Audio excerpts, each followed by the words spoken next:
This wasn't supposed to turn into a national flashpoint. It was just another Senate exchange, another routine session, another day inside Australia's Parliament. But within minutes, everything changed. The tone shifted, the tension rose, and suddenly, one moment ignited a firestorm that spread far beyond those chamber walls. At the centre of it all was one person, Pauline Hanson. No hesitation, no softening, no walking it back later. She challenged the government on one of the most explosive issues imaginable. Then she did something inside the Senate that instantly triggered outrage, confusion, and fierce support all at once. Some called it disgraceful, others called it brave. And millions of Australians watching were left asking the same question: how did it get to this point? Before we go further, comment below and tell me where you're watching from, because this debate isn't just happening in Parliament, it's happening in homes, workplaces, and conversations across the entire country. And if you believe politicians should always speak plainly, subscribe right now. It doesn't cost you anything, but it helps this channel expose the moments others won't talk about. Because what happened next didn't come out of nowhere. This moment was decades in the making. Pauline Hanson was never meant to survive in politics, not according to the experts, not according to the media, not according to the political establishment. She wasn't polished, she wasn't carefully scripted, she didn't sound like everyone else, and that was exactly the problem, or the advantage. Back in 1996, Hanson delivered her first speech to Parliament, and it stunned the country. She spoke directly, bluntly, without filtering her words to make them comfortable. Almost overnight, she became one of the most controversial figures Australia had ever seen. She was attacked relentlessly. Headlines mocked her. Critics dismissed her. Political opponents tried to isolate her. Many believed her career would end as quickly as it began. But something unexpected happened. She didn't disappear. She adapted. She built a loyal base of supporters who saw her differently, not as reckless, not as extreme, but as honest. People who felt ignored suddenly felt represented. People who felt unheard suddenly had a voice. And while governments changed, leadership shifted, and political trends came and went, Pauline Hanson remained. Not always at the centre, but never gone. And that persistence built something powerful. Because when someone survives that long in politics, they stop playing by the same rules. They stop fearing backlash. They stop worrying about approval. And that's exactly the mindset she brought into the Senate during this explosive exchange. But nobody expected just how far she was willing to go. If you've followed her career for years, comment "long-time watcher" below. And if this is the first time you're learning how deep this goes, stay with this video, because the next moment explains everything. The conversation turned to a topic that instantly divides people: the return of Australian women who left the country to join ISIS. Even hearing those words creates an immediate reaction, because this isn't just political, it's emotional. Years ago, during the height of the conflict overseas, some Australians made the decision to leave everything behind and align themselves with one of the most feared extremist groups in modern history. Now, some of them want to come back. The government has stated that repatriation decisions are handled carefully, with security assessments and legal oversight. But Pauline Hanson wasn't convinced, not even close. She openly challenged the government's claims. She questioned whether the full truth was being told. She argued that Australians deserved transparency, direct answers, no legal grey areas, no carefully worded statements designed to calm public reaction. Her position was simple: if someone willingly walked away from Australia to join an enemy organisation, why should Australia carry the burden of bringing them back? That question alone triggered fierce reactions across the country, because it forced people to confront something uncomfortable.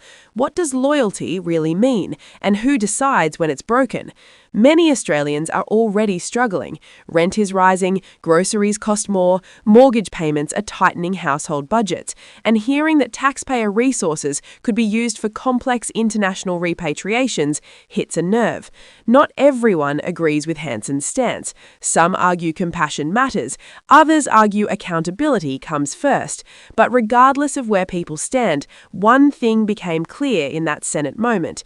She wasn't afraid to say what others avoided, and just when the tension reached its peak, she made a move that nobody in the room could ignore. Before we reveal that moment, answer this honestly in the comments. Do you think the government always tells the full truth to the public? Yes or no? Because what happened next turned a political debate into something much bigger. It started with a simple gesture, but it instantly changed the entire atmosphere. Inside the Senate chamber, Pauline Hanson draped the Australian flag over her shoulders, not waved aggressively, not thrown dramatically, just worn. But that was enough. Within moments, she was ordered to remove it. Senate rules prohibit props. Procedures must be followed, standards must be maintained. On paper, it was procedural, but emotionally, it became explosive because millions of Australians watching saw something deeper. How could the Australian flag be considered inappropriate inside Australia's own parliament? The same flag that flies above the building, the same flag that represents the nation itself. To Hanson and her supporters, this wasn't about procedure, it was about symbolism. She framed it as something bigger than herself. She spoke about national pride. She spoke about identity. She spoke about the meaning behind that flag. And suddenly, what should have been a routine enforcement of Senate rules became a national conversation, not about fabric, about belonging. Some saw her actions as unnecessary provocation. Others saw it as a powerful statement, but nobody ignored it. And that's when the emotional temperature across the country rose even higher, because the flag wasn't the real issue. It was what the flag represented, and that connected directly to the next topic that affects millions of Australians every single day. Before we continue, if you believe the national flag should always be respected, show it by liking this video. And if you believe these conversations matter, subscribe now. Your support helps keep these stories alive, because what came next hit even closer to home. This is where politics stops feeling abstract and starts feeling personal. Australia's population has been growing rapidly. Migration levels remain high. Temporary visas, permanent intake, international arrivals. Each number represents real people entering an already strained system. At the same time, housing availability has tightened dramatically.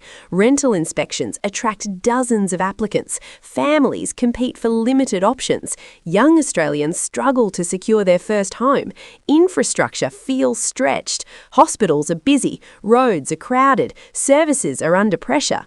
Pauline Hanson tapped directly into that frustration. She didn't present complex economic models. She didn't use technical jargon. She asked a simple question: how can Australia continue increasing intake while so many citizens struggle to secure basic stability? That question resonated because it reflects lived reality, not theory, not projections, reality. For many Australians, this isn't about politics. It's about survival. It's about security. It's about their future. Critics argue migration strengthens the economy long term. Supporters argue the system needs limits. Both sides present arguments, but Hanson's power comes from simplicity. She says what people are already thinking, and that clarity cuts through the noise. But her influence doesn't come from policy details alone. It comes from something far more powerful: psychology. Comment below with one word describing housing in your area right now: affordable, impossible, or somewhere in between, because what you're about to understand explains why moments like this spread so fast. Most politicians speak carefully, every sentence measured, every word calculated, every statement filtered through advisors, strategists, and risk assessments. Pauline Hanson doesn't operate that way. She speaks directly, clearly, without hesitation. That alone makes her different, because humans are wired to trust certainty, even when they disagree with it. Clarity feels honest, ambiguity feels suspicious. When people hear straightforward language, it creates a sense of authenticity, and authenticity builds loyalty. That's why her supporters remain loyal, not because they agree with everything, but because they believe she means what she says. In a world of polished messaging and rehearsed responses, that difference stands out instantly, and it explains why moments like this explode online. Attention follows emotional clarity, not technical detail. But attention has consequences, because the more attention she gets, the stronger the backlash becomes. If you've ever felt frustrated listening to politicians avoid direct answers, subscribe now. This channel exists to break down what's really happening behind the headlines. And what happened next proved just how divided the country has become. The reaction didn't take long. Critics responded quickly. They accused her of fueling division. They accused her of escalating tensions. They accused her of turning complex issues into emotional flashpoints. Supporters responded just as fast. They praised her courage. They praised her honesty. They praised her willingness to confront uncomfortable topics. Two completely different interpretations. Two completely different realities. Same moment. This is how modern politics works. Controversy amplifies everything. Support strengthens, opposition intensifies, and attention multiplies. Because every attack introduces her to new audiences. Every criticism spreads her message further. Every confrontation increases visibility. Whether people agree or disagree, they engage, and engagement is power. That's why moments like this don't fade quietly. They grow. Share this video with someone who has strong opinions about Australian politics, not to argue, but to understand how these moments shape the future. Because what this moment revealed goes far beyond one politician. It revealed something about the country itself. This wasn't just a Senate exchange. It was a snapshot of a nation wrestling with its identity. Questions about security, questions about migration, questions about national pride, questions about the future. These aren't easy questions. They don't have simple answers, but they trigger powerful emotions, because identity is personal, security is personal, belonging is personal, and when those feelings are activated, people pay attention, they choose sides, they engage, they speak up. That's exactly what happened here. Hanson drew a clear line. Not everyone agrees with where she drew it, but everyone saw it, and moments like this force conversations many would rather avoid. Before we finish, comment this. Do you think Australia is changing too fast? Your answer matters more than you think, because the final piece of this story explains why this moment could shape the future. This wasn't just noise. It wasn't just another headline. It was a signal that political debates are becoming more emotional, more direct, more personal. As elections approach and pressures continue rising, these moments will increase, not decrease, because voters aren't just choosing policies anymore, they're choosing visions. Visions of what Australia should be: more protective, more open, more traditional, more global. Different leaders represent different futures, and Pauline Hanson has made her position clear: unfiltered, unapologetic, unchanged. Love her or disagree with her, one fact remains undeniable. She knows how to command attention, and attention shapes influence. Now, the real question is no longer about one Senate exchange. It's about what happens next. If you made it this far, comment "engaged citizen" below so we know you're part of this conversation. Subscribe now if you want more breakdowns like this. It costs nothing, but it helps this channel grow and keeps you informed on the stories shaping the nation. And share this video with someone who needs to see the bigger picture, because whether people realize it or not, moments like this don't just reflect the country, they redefine it.